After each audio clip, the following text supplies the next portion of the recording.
بات جو لوگ اپنے مال خرچ کرتے ہیں دن میں رات میں کھل کے چھپ کے، ان کا اجر اللہ کے ذمے ہے، اور ان پر نہ کوئی خوف ہوگا اور نہ یہ غمگین ہوں گے۔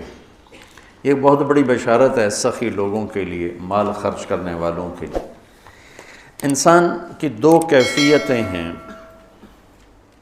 آنے والے وقت میں کوئی مصیبت نظر آ رہی ہے، اس سے جو کیفیت پیدا ہوتی ہے اس کو خوف کہتے ہیں۔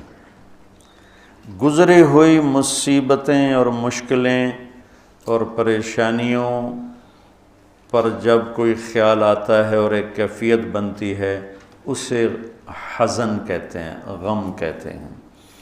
تو اللہ تعالیٰ مال ہم کیوں نہیں خرچ کرتے کہ بھئی بڑے دکھ دیکھے ہیں، اب تو دولت ہاتھ میں آئی ہے، اب اس کو لٹا دیں گے تو آگے کل کو ہمارے بچوں کا کیا بنے گا۔ خوف اور حزن، اس کے بیچ انسان چلتا ہے ساری زندگی۔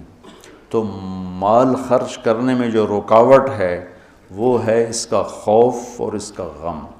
تو اللہ تعالیٰ لا خوف علیہم ولا ہم یحزنون، تم اللہ کے نام پہ دو، نہ تمہیں کبھی خوف آنے دے گا نہ تمہیں کبھی غم آنے دے گا۔ اور جو سود والے ہیں ان کے لیے تباہی اور بربادی ہے، یہ یہاں بھی برباد ہیں، یہ آگے بھی برباد۔ میں نے کل بھی بتایا تھا کہ پرسوں کہ سود خور اللہ کے نبی نے دیکھا معراج میں لوگوں کو سزا مل رہی ہے۔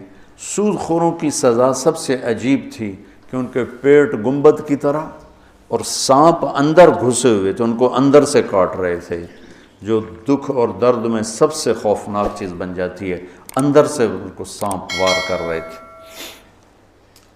تو مال خرچ کرنا، اللہ سے سخاوت مانگو، یہ دعا مانگا کرو، یا اللہ مجھے سخی بنا، کہ اللہ تعالیٰ سخی سے دوستی توڑتا نہیں اور بخیل سے دوستی لگاتا نہیں۔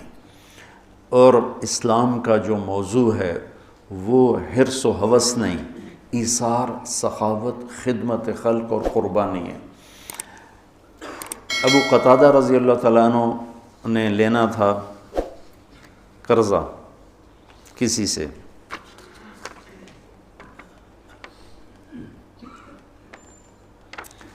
وہ لینے ان کے گھر پہنچے، وہ گھر چھپ گیا، تو باہر کھڑے ہو گئے، انہیں زور زور سے آواز دی، باہر نکل، مجھے پتہ ہے تو اندر ہے۔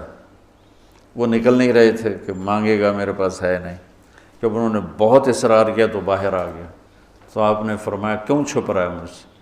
کہ میں تنگ دست ہوں، ادا نہیں کر سکتا۔ تو ابو قتادہ رونے لگے اور فرمایا جاؤ، معاف کیا۔ پھر فرمایا کہ جو اپنے قرض خواہ کو مہلت دے یا معاف کرے، اللہ تعالیٰ اسے قیامت کے دن اپنے عرش کا سایہ نصیب فرمائے۔ اور ایک عجب حدیث ہے کہ اللہ کے نبی نے فرمایا بنی اسرائیل میں ایک شخص تھا، وہ اللہ کے سامنے پیش کیا گیا، تو اللہ نے پوچھا کیا لائے ہو؟ اس نے کہا تیرے لیے کچھ بھی نہیں لایا۔ پھر اللہ نے پوچھا کیا لائے ہو؟ کہ یا اللہ ایک رائی کے دانے کے برابر میں تیرے لیے کچھ بھی نہیں لایا۔ اللہ نے پھر تیسری دفعہ پوچھا کچھ تو سوچو کیا لائے ہو؟ کہنے لگا کچھ بھی نہیں لایا۔ پھر کہنے لگا ایک بات ہے، اگر وہ تیری بارگاہ میں کوئی اس کی قیمت ہے تو۔ اللہ کو تو سارا پتہ تھا۔ اللہ نے پوچھا کیا؟ کہنے لگا تو نے مجھے مال دیا تھا تو میں تجارت کرتا تھا، لوگوں کو مال اٹھواتا تھا، جو پیسے نہیں دیتا تھا اور دے سکتا تھا تو میں اسے تنگ نہیں کرتا تھا کہ پیمنٹ پہنچاؤ، میں اسے مہلت دیے رکھتا تھا، جب دے ٹھیک، اور جو تنگ دست ہو جاتا تھا، کوئی نقصان ہو جاتا تھا تو میں کہتا تھا چلو اس کو معافی کر دو۔ تو اس پر اللہ تعالیٰ نے فرمایا تو میرے جیسا بننا چاہتا ہے؟ یہ تو میری صفت ہے کہ کہ میں اپنے بندوں کو معاف کرتا ہوں، مہلت دیتا ہوں، چل بس اسی پر تجھے جنت کا فیصلہ۔ نہ نماز، نہ روزہ، نہ حج، نہ زکوٰۃ، نہ ذکر، نہ تلاوت، کچھ بھی نہیں، صرف اللہ کے بندوں کے ساتھ۔ اب یہ مزاج شریعت ہے۔ اور سود کیا ہے کہ اگلے کا خون نچوڑ لو، اس کی رگوں میں جو بہتے والا خون ہے وہ بھی نکال لو۔ تو سود خود غرضی، حرص و ہوس اور لالچ کی بنیاد پر ہے، اور اسلام ایثار، قربانی کی بنیاد پر ہے۔